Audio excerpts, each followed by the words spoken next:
Good afternoon. कैसे हो? तो काफ़ी दिनों के बाद मिले हैं हम। मॉडल्स स्टडी कर रहे थे, मॉडल्स। और हमारी मॉडल्स की ये 5th क्लास है, ठीक है। पिछली क्लास में हम पढ़ रहे थे वुड। हमारा वुड मॉडल चल रहा था। वुड में हमने दो छोटे छोटे पॉइंट किए थे। फर्स्ट क्या किया था कि सेल और विल के पास्ट के रूप में यूज किया जाता है वुड को, ठीक है। और सेकंड पॉइंट क्या किया था, प्रेफरेंस के लिए यूज किया जाता है वुड को। मैंने कुछ एग्जाम्पल भी करवाए थे। यहां तक हमने किया था लास्ट क्लास में वुड के बारे में। अब वुड का बड़ा ही एक इंपॉर्टेंट रूल है जो मोस्टली पूछा जाता है एग्जाम्स में, ठीक है। वो रूल हम आज करने वाले हैं, बड़ा इंपॉर्टेंट रूल है, ठीक है। वो क्या है, इम्प्रोबेबल कंडीशन के लिए।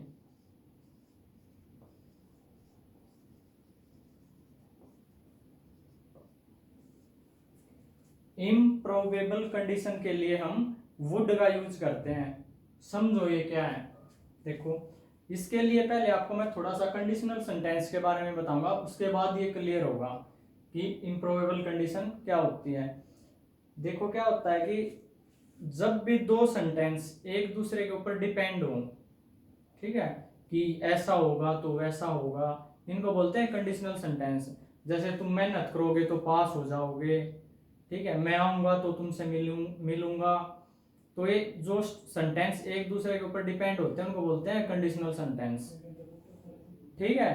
तो पहले कंडीशनल सेंटेंस डिटेल में हम जब कंडीशनल सेंटेंस पढ़ेंगे तब कराऊंगा, ठीक है। अभी इतना समझ लो इम्प्रोबेबल कंडीशन क्या होती हैं। वो देखो क्या होता है, जो कंडीशनल सेंटेंस होते हैं, एक सेंटेंस दूसरे सेंटेंस के ऊपर डिपेंड होता है, उनमें यूज किया जाता है। देखो कैसे किया जाता है, उसके लिए दो बातें और। पहली ये, जब भी हम कोई दो सेंटेंस फ्यूचर के लिए बोलते हैं, जैसे तुम मेहनत करोगे तो तुम पास हो जाओगे, दोनों सेंटेंस फ्यूचर के हैं कि मेहनत करोगे तो तुम पास हो जाओगे। तो उनको कैसे लिखते हैं पहले ये देखो, if you work hard you will pass. If you work hard you will pass. अगर तुम मेहनत करोगे तो तुम पास हो जाओगे। नोट करने वाली बात क्या है कि दोनों ही फ्यूचर के हैं, लेकिन फिर भी क्या आया है, प्रेजेंट इंडेफिनेट, ठीक है। देखो ध्यान से समझो ये कैसे लिखा गया है। ये रूल होता है कि जब भी कोई दो सेंटेंस फ्यूचर के हो, आपस में एक दूसरे पर डिपेंड हो, उनको इकट्ठा करके लिखना हो, तो जैसे कंडीशन लगाई इफ, तो क्या होता है कि इफ के तुरंत बाद वाला सेंटेंस कभी भी फ्यूचर टेंस में नहीं आता। इफ के तुरंत बाद वाला सेंटेंस कभी भी फ्यूचर टेंस में नहीं आता। या ऐसे समझ लो, इफ के तुरंत बाद वाले सेंटेंस में कभी भी शैल विल नहीं आएंगे, ठीक है। इफ के तुरंत बाद वाले सेंटेंस में जो प्रेजेंट टेंस आएगा ना, वही इफ प्रेजेंट टेंस और उसके आगे इफ लग गया, तो इसका मतलब क्या होगा, ऑटोमेटिक फ्यूचर की ही सेंस देगा। जैसे इफ यू वर्क हार्ड, ये क्या है, प्रेजेंट टेंस में है। If you work hard sense देगा फ्यूचर की, अगर तुम मेहनत करोगे। तो एक रूल तो ये समझो, इफ के तुरंत बाद वाले सेंटेंस में कभी भी फ्यूचर टेंस नहीं आएगा। क्यों नहीं आएगा, क्योंकि इफ के तुरंत बाद जब प्रेजेंट टेंस आता है ना, वही फ्यूचर की सेंस देता है, इसलिए कभी भी इफ के तुरंत बाद वाले सेंटेंस में फ्यूचर टेंस नहीं आता। दूसरी टर्म में समझे तो इफ के तुरंत बाद वाले सेंटेंस में कभी भी शैल विल नहीं आएंगे, क्योंकि वही तो बात होगी, फ्यूचर टेंस तभी तो बनता है शैल विल से मिलके। तो इफ के तुरंत बाद वाले सेंटेंस में कभी भी शैल विल नहीं आएंगे। फर्स्ट रूल आया समझ में। दूसरा ये देखो, यू विल पास, यहां आएगा फ्यूचर टेंस कि तुम मेहनत करोगे तो तुम पास हो जाओगे। ये होता है कंडीशनल सेंटेंस। इतना आया समझ। अब एक छोटा सा रूल है वो लिखो, if as soon as when, if, as soon as, when, in case,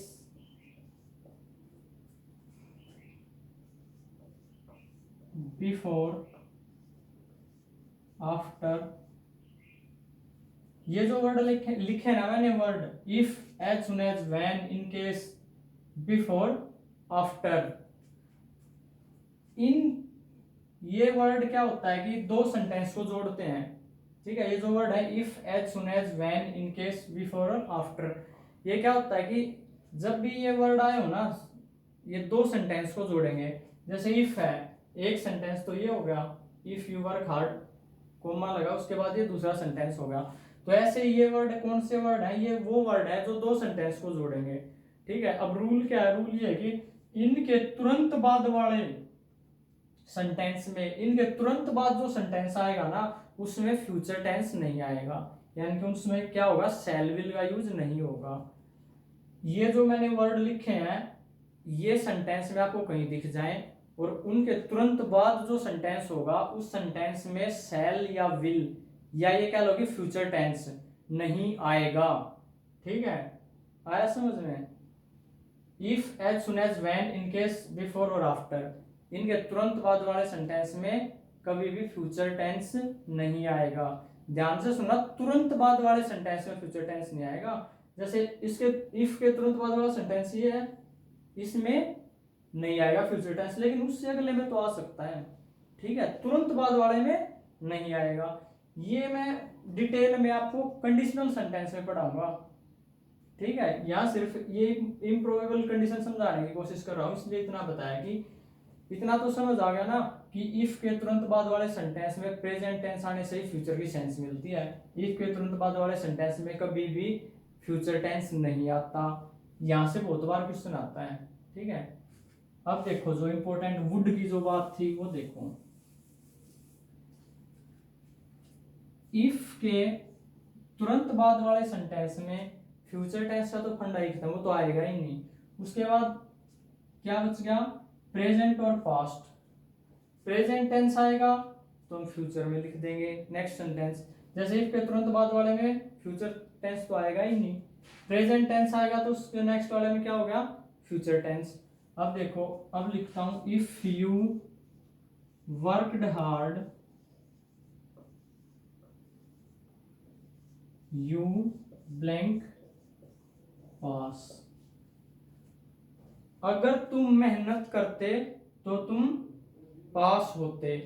if you worked hard you would pass. ये है इम्प्रोबेबल कंडीशन। अगर तुम मेहनत करते तो तुम पास होते। ठीक है, ये देखो इफ के तुरंत बाद वाले में क्या है, पास्ट इंडेफिनिट टेंस। जब भी इफ के तुरंत बाद वाले सेंटेंस पास्ट इंडेफिनिट में हो तो इधर क्या आएगा, वुड प्लस वर्ब की फर्स्ट फॉर्म। ठीक है, इफ के बाद वाले सेंटेंस जब भी पास्ट इंडेफिनिट में हो, इफ के तुरंत बाद वाला सेंटेंस जब भी पास्ट इंडेफिनिट फॉर्म में हो तो अगले सेंटेंस में क्या आएगा, वुड प्लस वर्ब की फर्स्ट फॉर्म। ठीक है, आया समझ इतना? अब देखो और भी important, if you had worked hard you blank छोड़ देता हूं, ब्रैकेट में पास लिख देता हूं। आपको इसका यूज करना है, फिल इन द ब्लैंक में पास का यूज करना है, यहाँ क्या आएगा। अब देखो इफ के तुरंत बाद वाला सेंटेंस देखा हमने, क्या है, पास्ट में है, क्योंकि फ्यूचर में तो हो ही नहीं सकता। अगर फ्यूचर में होता तो एरर होता, प्रेजेंट में होता तो क्या कर देते, विल पास कर देते। अब पास्ट इंडेफिनिट में होता, इफ यू वर्कड हार्ड तो वुड पास कर देते, वुड प्लस मेन की verb form, would plus verb की फर्स्ट फॉर्म लगा देते। अब क्या, ये यू हैड वर्कड हार्ड यानी कि है तो पास्ट में ही, लेकिन पास्ट किस में है, पास्ट परफेक्ट में। ठीक है, जब पास्ट इफ के बाद वाला sentence past future sorry past tense में आएगा, इफ के बाद वाला सेंटेंस जब पास्ट टेंस में आएगा तो दो ही फॉर्म हो सकती है, तो पास्ट इंडेफिनेट या पास्ट परफेक्ट। पास्ट इंडेफिनेट में आएगा तो वुड प्लस वर्ब की फर्स्ट फॉर्म, और पास्ट परफेक्ट में आएगा तो would plus have plus verb की थर्ड फॉर्म। ठीक है, तो क्या आएगा इसमें, यू वुड हैव पास्ड। ठीक है, तीनों सेंटेंस ध्यान से देखो। If you work hard you will pass, if के तुरंत बाद प्रेजेंट इंडेफिनेट, नेक्स्ट वाले में सिंपल फ्यूचर, तुम मेहनत करोगे तो तुम पास हो जाओगे। ये कौन सी कंडीशन है, कंप्लीटली फ्यूचर की कंडीशन है। ठीक है, ये पॉसिबल हो सकते हैं, ये क्या है, पॉसिबल कंडीशन है। ठीक है, दूसरी कंडीशन देखो, if you work hard you would pass, if के तुरंत बाद वाले में हमने देखा पास्ट है, पास्ट की कौन सी फॉर्म है, इंडेफिनेट फॉर्म है, पास्ट इंडेफिनेट है तो क्या आएगा नेक्स्ट वाले सेंटेंस में, वुड प्लस वर्ब की फर्स्ट फॉर्म। अब देखो if you had worked hard, हमने देखा इफ के तुरंत बाद क्या है, पास्ट टेंस है, पास्ट की कौन सी फॉर्म है, पास्ट परफेक्ट है, पास्ट परफेक्ट है तो नेक्स्ट में क्या आएगा, वुड हैव प्लस वर्ब की थर्ड फॉर्म, यानी कि यू वुड हैव पास्ट। ये होती है इम्प्रोबेबल कंडीशन, ये होती है पॉसिबल कंडीशन, ये होती है इम्प्रोबेबल कंडीशन, ये होती है इम्पॉसिबल कंडीशन। क्योंकि फर्क देखो, ये तो फ्यूचर में मेहनत करोगे तो पास हो जाओगे, पॉसिबिलिटी है, पॉसिबल हो सकता है। ये इम्प्रोबेबल कैसे है, इसका मतलब ये होगा कि इफ यू वर्कड हार्ड, तुम मेहनत करते तो तुम पास होते। ठीक है, ये वो सिचुएशन है, अभी एग्जाम तो हो गया लेकिन रिजल्ट नहीं आया है, ठीक है, उसको लग रहा है कि फेल होऊंगा, तो उस टाइम पे बोलते हैं if you worked hard you would पास। लेकिन इम्पॉसिबल जैसी ही है, लेकिन कंप्लीटली इम्पॉसिबल कंडीशन नहीं है क्योंकि रिजल्ट नहीं आया है। ये देखो if you had worked hard you would have pass, अगर तुमने मेहनत कर ली होती तो तुम पास हो गए होते, यानी कि रिजल्ट आ गया फेल हो चुका है, तब बोले, इसलिए क्या इम्पॉसिबल कंडीशन है, अब तो हो गया। ठीक है, इसकी कोई जरूरत नहीं है आपको कौन सी क्या है, बस इतना समझना है, इफ के तुरंत बाद प्रेजेंट टेंस है तो नेक्स्ट वाले सेंटेंस में सिंपल फ्यूचर, इफ के बाद पास्ट इंडेफिनेट है तो वुड प्लस वर्ब की फर्स्ट फॉर्म, इफ के बाद पास्ट परफेक्ट है तो वुड हैव प्लस वर्ब की थर्ड फॉर्म। सिर्फ ये समझना है, कोई जरूरत नहीं है कौन सी कंडीशन है क्या है, कभी एग्जाम में नहीं आता, ये आता है एग्जाम में। इफ के तुरंत बाद वो क्या करेगा, इफ के तुरंत बाद वाले सेंटेंस में फ्यूचर टेंस दे देगा, वही एरर है। ठीक है, अब देखो ये बहुत इंपॉर्टेंट है, उतार लो इसको। देखो इसके एक दो एग्जांपल और करते हैं। इसी को देखो दूसरी फॉर्म में भी लिख सकते हैं, इन्हीं सेंटेंस को, इनकी दूसरी फॉर्म लिख के दिखाता हूं आपको।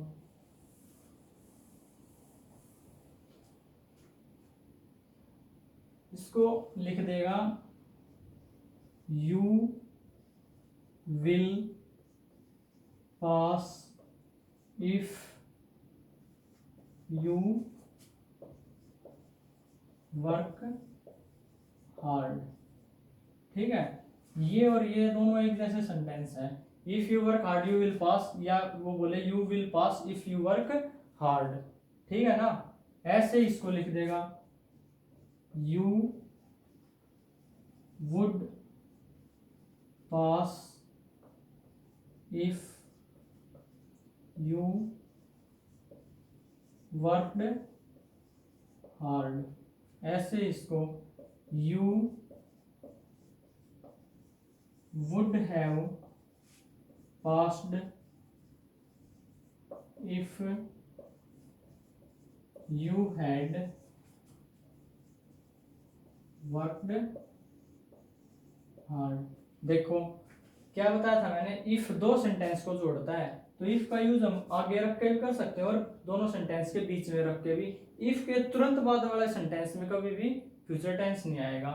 ठीक है, अब देखो ये आ गया, जैसे हमने देखा you will pass if you work hard, if के तुरंत बाद वाला सेंटेंस फ्यूचर नहीं है भैया, एरर नहीं है यहाँ तो।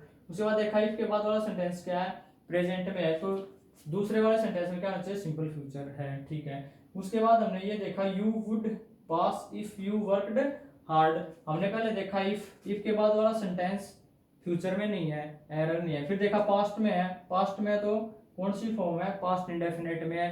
पास्ट इंडेफिनेट में है तो दूसरे वाला जो सेंटेंस बचा है उसमें क्या होना चाहिए, वुड प्लस वर्ब की फर्स्ट फॉर्म है भाई, ठीक है। फिर हम देखते हैं ये वाला, you would have past if you had worked hard. हमने देखा इफ के बाद वाला सेंटेंस फ्यूचर में नहीं है, ठीक है, किस में है, पास्ट में। पास्ट की कौन सी फॉर्म में है, पास्ट परफेक्ट में है। तो दूसरा जो बाकी बचा सेंटेंस वो किस फॉर्म में होना चाहिए, वुड प्लस है प्लस वर्ब की थर्ड फॉर्म। तो देखो वुड प्लस है प्लस वर्ब की थर्ड फॉर्म, ये क्या है, ठीक है। ये और ये दोनों सेंटेंस एक जैसे सेम है, ठीक है, आया समझ, ये आता है एग्जाम में, ठीक है। एक आधा और एग्जाम्पल कर लो इसका, देखो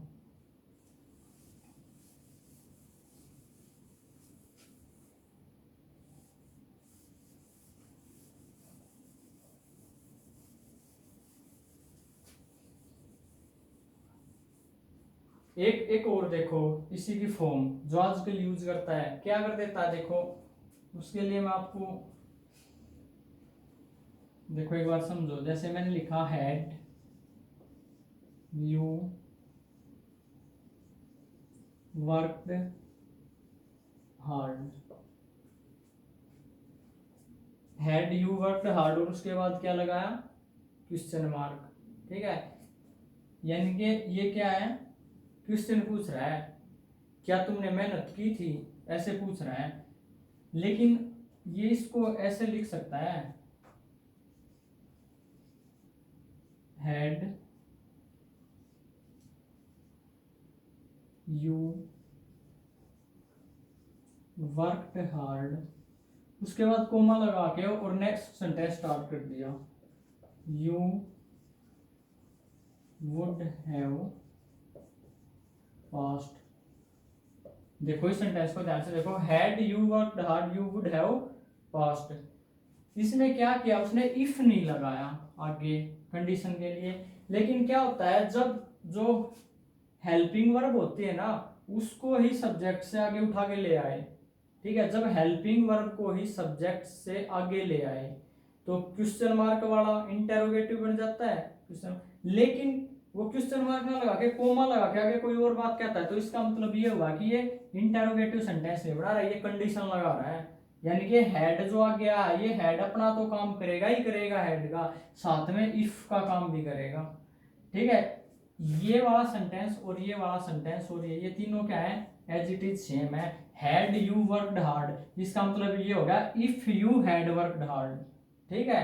आजकल यहां से बहुत ज्यादा क्वेश्चन आता है कि पता ही नहीं चलता इफ का, क्योंकि हेड के अंदर इफ हो जाता है यहाँ, ठीक है। देखो जैसे एक और देखो, ये था ना मैंने अभी भी करवाया था, if he worked hard he would pass। ये सेंटेंस है, जैसे if he worked hard he would pass। अगर मैं इसे लिखूं,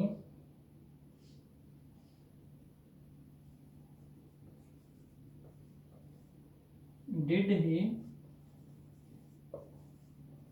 work hard, तो एक question marks, did he work hard, ये क्या बन गया, इंटेरोगेटिव सेंटेंस, ठीक है, did he work hard।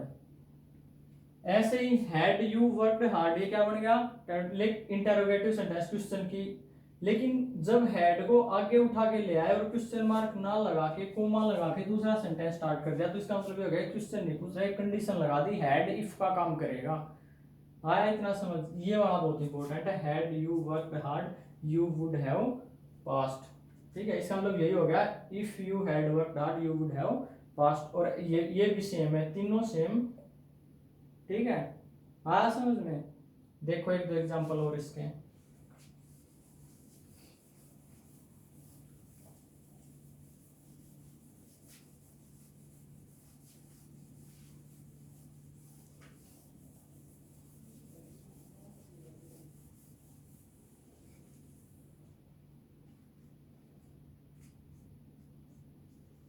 had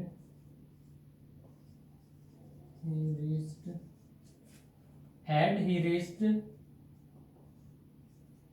in time he blank bracket में लगाऊं कैच द ट्रेन। बताओ इसमें क्या आएगा? Had he reached in time he blank catch the train. देखो हैड अपना काम भी कर रहा है हेड का, और इफ का काम भी कर रहा है। इसका मतलब क्या होगा? If he had reached in time, अगर वह टाइम पे पहुंच गया होता तो उसको ट्रेन मिल गई होती। He would have caught, third form आया समझ में? Had he reached in time he would have caught the train. ठीक है, इस तरह से आता है एग्जाम में। ठीक है, क्लियर है? इसके बाद वुड का एक छोटा सा यूज रहता है पास्ट की हैबिट के लिए। वुड को यूज किया जाता है पास्ट हैबिट के लिए। और एक होता है used to model. First class में मैंने आपको बताया था कि एक यूज्ड टू नाम का मॉडल भी होता है, वो लिखे थे ना वर्ड्स की। और यूज्ड टू का भी यूज किया जाता है पास्ट हैबिट में, पास्ट की हैबिट शो करने के लिए। तो इन दोनों को हम पैरेलल इनका एक ये यूज पढ़ेंगे। ठीक है, ये नेक्स्ट क्लास में पढ़ेंगे। तब के लिए बाय। ठीक है, ओके।